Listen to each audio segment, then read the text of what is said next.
No one can believe this woman somehow flies into a tree. Just a while ago, a pickup crashes into a whole motorcycle crew when firefighters arrive. It's a total mess. Injured riders are all over the ground. Cuts and bruises everywhere. The pickup driver is slumped and bleeding. They pry open the car door, and a wave of booze stench hits them. Clearly drunk driving. They check him. He's still alive. Barely. Then someone starts yelling. From the hillside about 10 meters away, one guy is trapped under his motorcycle. Another's sitting nearby, but the real shock is, there's another woman stuck in a tree. The pickup must have been speeding so fast. It literally launches people into the air. They bring the ladder truck and get her down safely, but before the fire truck even arrives, one of the injured suddenly crashes. No heartbeat. The crew tries everything to bring him back, but there's no miracle this time. The sound of the heart beating tortures the man. He grabs a pencil from the table. Without hesitation, he stabs it into his ear. Soon, he is brought into the emergency room. Dr. Choi carefully takes the pencil out of his ear and examines his ear. The man's bone membrane is pierced, but it can be repaired with surgery. However, the man doesn't seem to care about that, only asking Dr. Choi to listen to his heart. Sounds normal to me. The man explains that, during his service, his convoy is caught in an explosion, and his back is full of shrapnel. Looks like it was serious. I wish I could tell you there's a physical reason for the problem. I can't see one. Dr. Choi notices that the jelly in the tray on his chest is shaking, so he picks up the stethoscope and listens to his heart. It's possible Mr. Coleman's right. I think we should get a chest CT. The shrapnel scars on his back create an echo chamber, which amplifies the sound waves of his heartbeat, causing the vibrations to travel to his inner ear, which is why he hears the sound of his heart beating in his head. But there is no way to treat this condition. The only solution is for him to adapt to it. We wanted you to meet your brother in arms. Brother in arms? Yes. Your heart? Do you see how hard your heart is fighting for you? Fighting to keep you alive.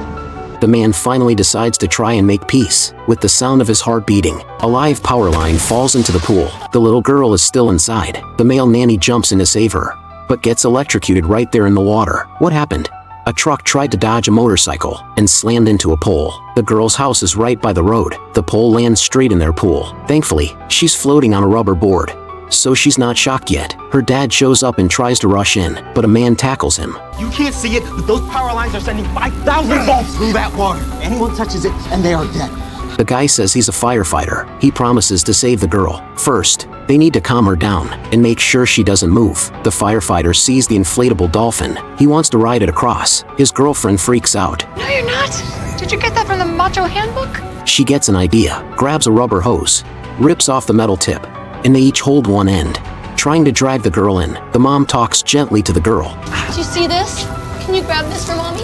Sparks fly from the water. It freaks everyone out, but nothing else goes wrong. They pull her to the edge, grab her arms, and lift her out. Right then, the backup team shows up and finally cuts the power. Crisis averted. A hand suddenly reached out of the dirt, tightly gripping Buck's leg. The woman was struggling to breathe. The firefighters were in complete chaos. What the hell?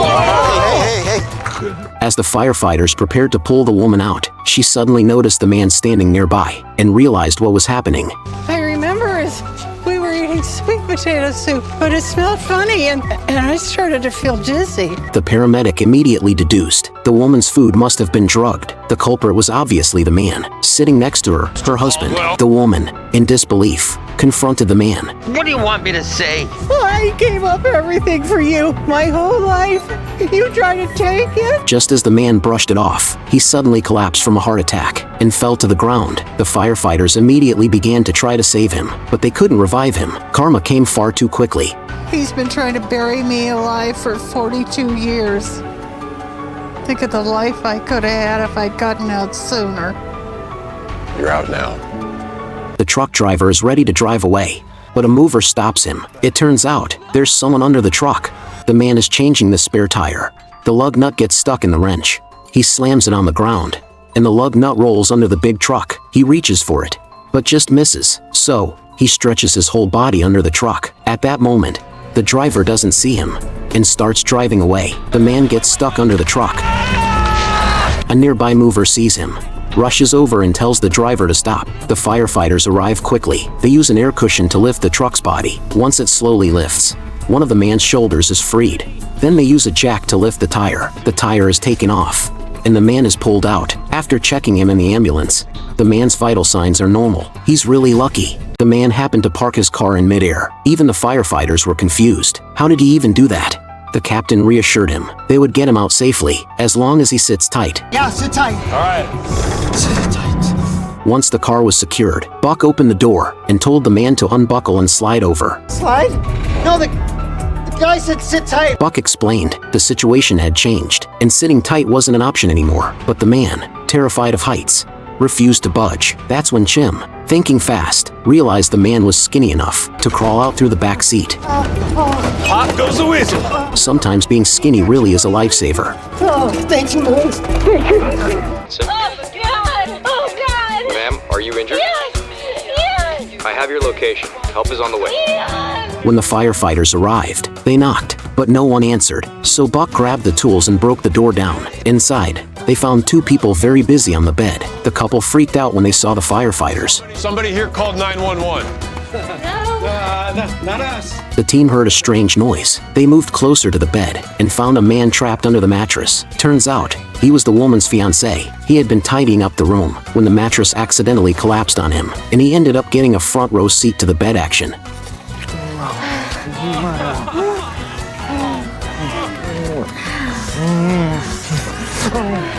The staff threw the golf clubs onto the luggage cart. Then,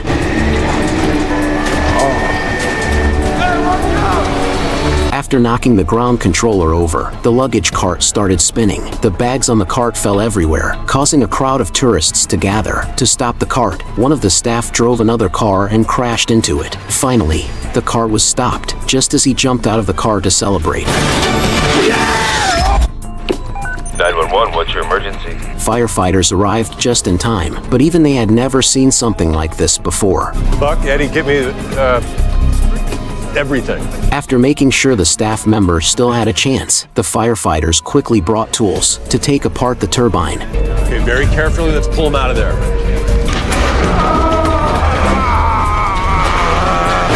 Luckily, the man didn't end up in pieces, because before he was sucked in, a set of golf clubs was sucked in first. Have you ever had a lucky experience like that? A barber is live streaming his new technique, fire cutting. Today's customers are two girls in school uniforms. He slathers a homemade heat protectant on her hair. Okay, baby, I'm gonna need you to sit still. All right. His towel fire smothering fails spectacularly. Firefighters rush to the scene. He's the scissors where guy. I think I figured out where the scissors are. The girl sits in a corner. Her face and hands are covered with wounds. The fire chief asks her if she's burned. No, it's the water. She's allergic. What's that called? It's aquagenic urticaria. The firefighters prepare to dry her off before taking her to the hospital. The girl's mom storms in. You're supposed to be in school. Sorry, Bob. I just wanted to do something on my own. Turns out the girl is 15 years old. She's not in very good health. That's why her mother is a bit strict with her. She never expected sneaking out for fun would end like this.